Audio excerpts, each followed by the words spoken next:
Indonesia News.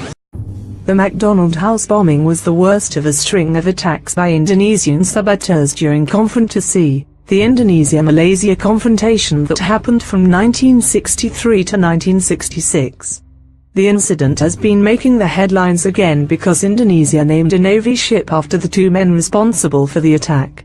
A 25 pounds (11.33 kilograms) packet of nitroglycerine, with a timing device, was planted on the mezzanine floor, near the lifts.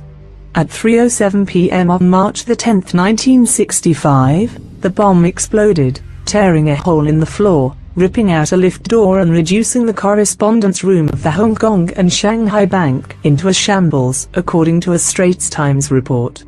The blast was so powerful that all the windows in buildings within a 100 meters radius as well as the windscreens of vehicles in a car park across the street were shattered. 3 people died, and 35 people were injured. Elizabeth Susie Chikwehoe, 36 and mother of 6 who was private secretary to the manager of the bank, and Juliet Goh V. Kwang, 23 and an only child, were killed in the blast. Mr. Muhammad Yassin Kezit, 45, remained in a coma and died later in hospital, leaving a widow and 8 children. 2 Indonesian Marines, Osman Haji Muhammad Ali, 25, and Harun Said, 21, were charged in court on March 16 for the bombing and hung in Changi Jail on October 17, 1968.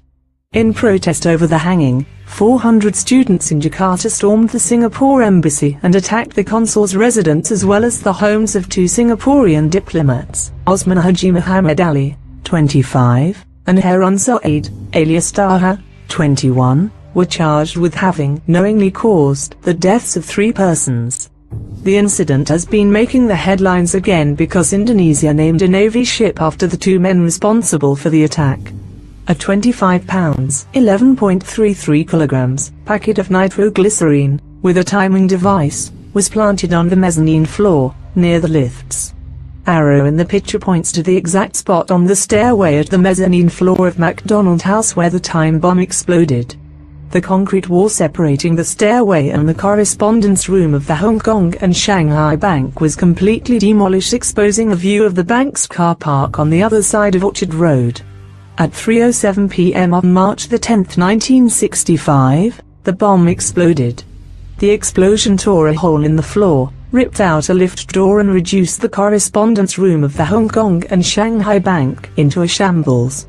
The blast was so powerful that all the windows in buildings within a 100 meters radius as well as the windscreens of vehicles in a car park across the street were shattered.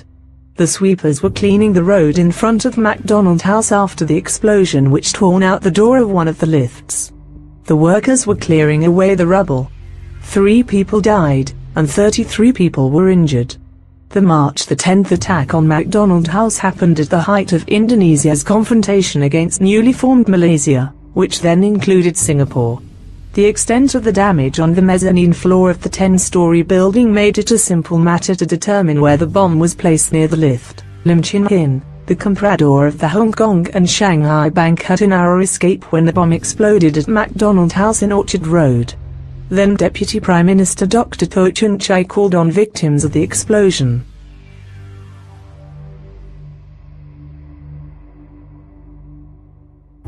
Juliet Goh V. Kwang, 23 and an only child, was killed in the blast.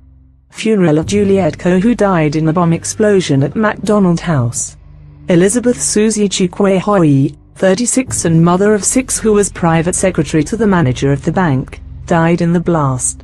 Children and relatives of Madam Elizabeth Susie Chu, a victim of the McDonald House explosion at her funeral service.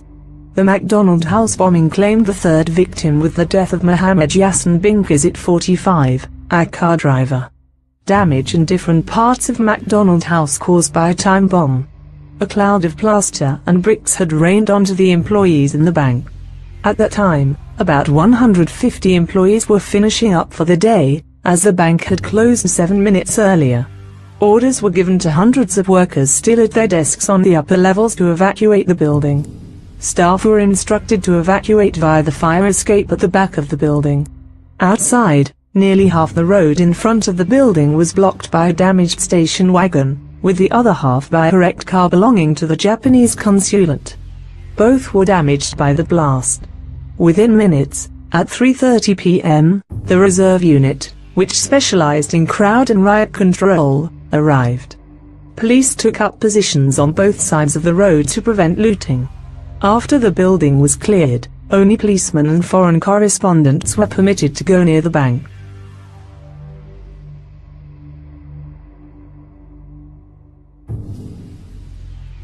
The case of 2 Indonesians charged with the murder of 3 workers in McDonald House in Orchard Road came up for mention in the 9th Magistrates Court a week after they were first charged.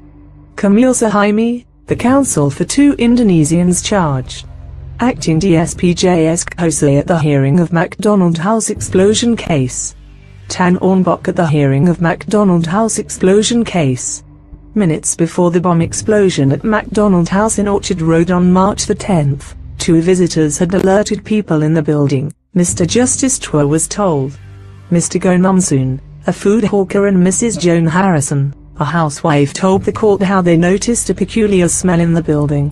Were 2 Indonesians, charged with the murder of 3 office workers at McDonald House in Orchard Road, wearing jungle green uniforms when arrested at sea after the McDonald House incident?